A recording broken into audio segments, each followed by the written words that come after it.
One old strategist had no army left. Only a zither.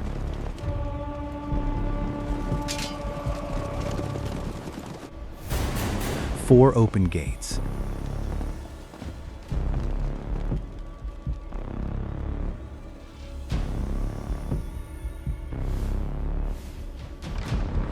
And an enemy who knew he never gambled.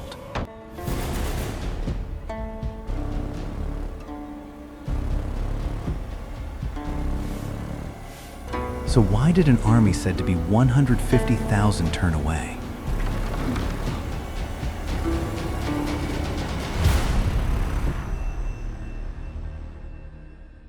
In the spring of 228 AD, in a small walled city in western China, an old man climbed the ramparts above the main gate, sat down on a mat, and began to play a zither. He wore the simple robes of a scholar. Two young attendants stood beside him. A stick of incense burned at his side. Below him, the city gate stood wide open, and on the road in the distance, an army of 150,000 soldiers was marching straight toward him. The man on the wall had roughly 2,500 troops inside the city. No cavalry, no reinforcements, no way out. By every rule of warfare ever written, he had about 1 hour left to live. Instead, the largest army in China stopped, stared at the open gates, listened to the music, turned around, and marched away. Not a single arrow was fired. So how does one man with a musical instrument defeat 150,000 soldiers without fighting at all? To understand that moment, you need to understand the world it happened in. For 4 centuries, the Han Dynasty had ruled China as one of the greatest empires on earth. By 220 AD, it was gone, shattered by corruption, rebellion, and warlords who carved the empire into pieces. Out of the wreckage rose 3 rival kingdoms, locked in a war for everything. In the north, the kingdom of Wei, the largest and richest, with the biggest armies. In the southeast, the kingdom of Wu, protected by the Yangtze River. And in the mountainous west, the smallest and weakest of the 3, the kingdom of Shu, which claimed to be the last legitimate heir of the fallen Han. Shu should have been crushed within a decade. It survived for 40 years, and the main reason was a single man. His name was Zhuge Liang, and he may be the most worshipped strategist in all of human history. As a young man, he lived in seclusion as a farmer scholar, and his talent was so famous that people called him the Sleeping Dragon. The warlord Liu Bei traveled to his thatched cottage 3 separate times to beg him to join his cause. And that story, the 3 visits, is still told in China today, 18 centuries later. Zhuge Liang became the architect of an entire kingdom. He ran its government, wrote its laws, managed its economy, and commanded its armies. He designed a repeating crossbow. He invented automated transport carts that his soldiers called wooden oxen. He was said to carry a fan of white crane feathers and to remain perfectly calm in any crisis. But his defining trait, the one every enemy commander knew by heart, was caution. Zhuge Liang never gambled. He never moved without a plan, a backup plan, and a line of retreat. Remember that. It is the key to everything that follows. In 228 AD, Zhuge Liang launched his great project, the First Northern Expedition, an invasion of the mighty kingdom of Wei. On paper, it was madness, the weakest kingdom attacking the strongest. But the opening moves were brilliant. His feint toward one valley pulled the Wei armies out of position, while his real force swept into the northwest. And 3 Wei commanderies defected to him almost without a fight. For a few astonishing weeks, it looked like the impossible was actually happening. Everything depended on one strategic bottleneck, a mountain pass called Jieting, the gateway through which Wei's counterattack had to come. Hold Jieting, and the campaign succeeds. Lose it, and every Shu soldier north of the mountains is suddenly in a death trap. And this is where the disaster began. To hold Jieting, Zhuge Liang chose a general named Ma Su. A brilliant military theorist he treated almost like a younger brother. Ma Su had read every text on warfare ever written. He had never commanded a major battle in his life. His orders were simple: fortify the road, control the water, hold the line. Ma Su arrived at Jieting, looked at the terrain, and decided he knew better. He marched his army up a hill instead, ignoring the road and abandoning the streams below, because the high ground looked impressive, and the book said elevation was an advantage. The veteran Wei general Zhang He arrived, took one look at the Shu army perched on its waterless hill, and simply surrounded it. Then he cut off the water and waited. Within days, Ma Su's thirsty, collapsing army was routed. The gateway was gone. The entire northern campaign collapsed overnight, and Wei armies came pouring through the pass to hunt down the scattered Shu forces. If you are enjoying this story, take a second and hit subscribe. We cover history's greatest bluffs, blunders, and impossible victories every single week.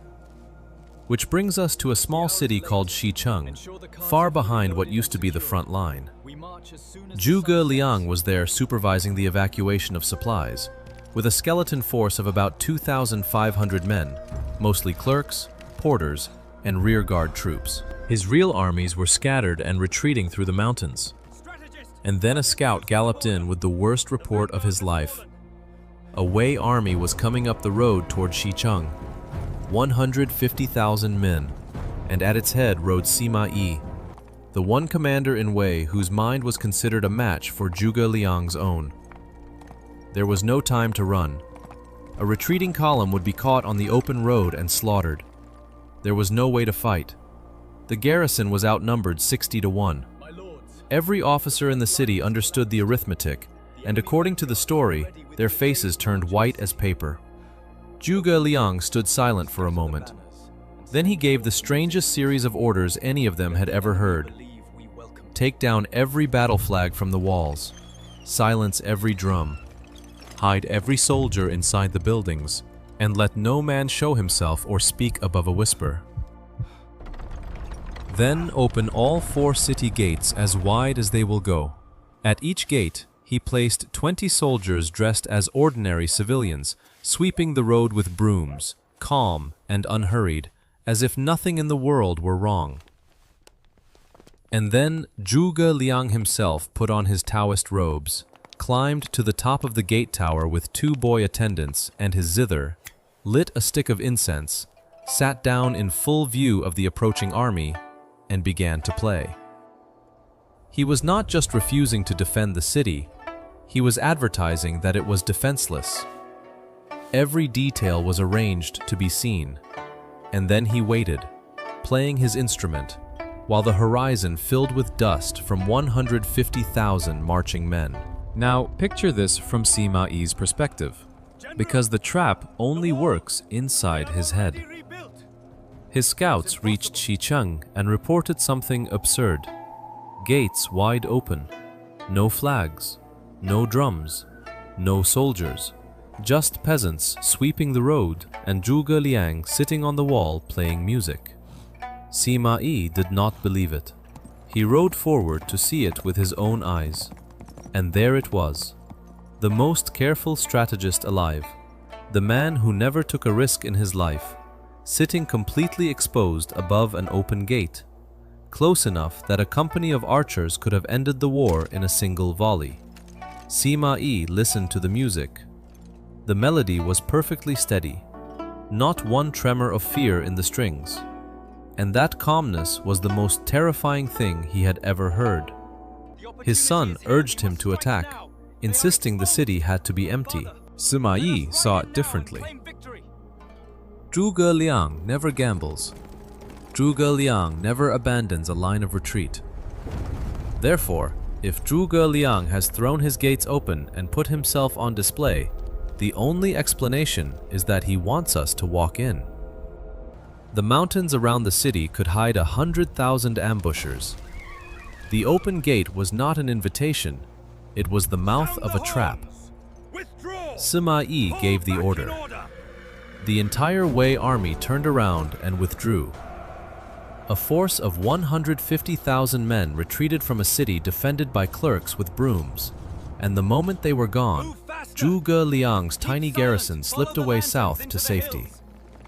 According to the legend, when his stunned officers asked how he had dared to try it, Zhuge Liang laughed and explained the whole mechanism in one sentence. Sima Yi knew me to be cautious, so the one thing he could not believe was that I would ever be reckless. He had not bluffed with cards. He had bluffed with his own reputation. 20 years of predictable caution weaponized in a single afternoon. The aftermath was bitter. Back in Shu territory, Zhuge Liang ordered the execution of Ma Su, the protege whose arrogance had destroyed the campaign, and contemporaries recorded that he wept while signing the order. Then he wrote to his own emperor, took full responsibility for the defeat, and demoted himself 3 ranks as punishment. The man who had just outthought an army of 150,000 spent that same season punishing himself for trusting the wrong general.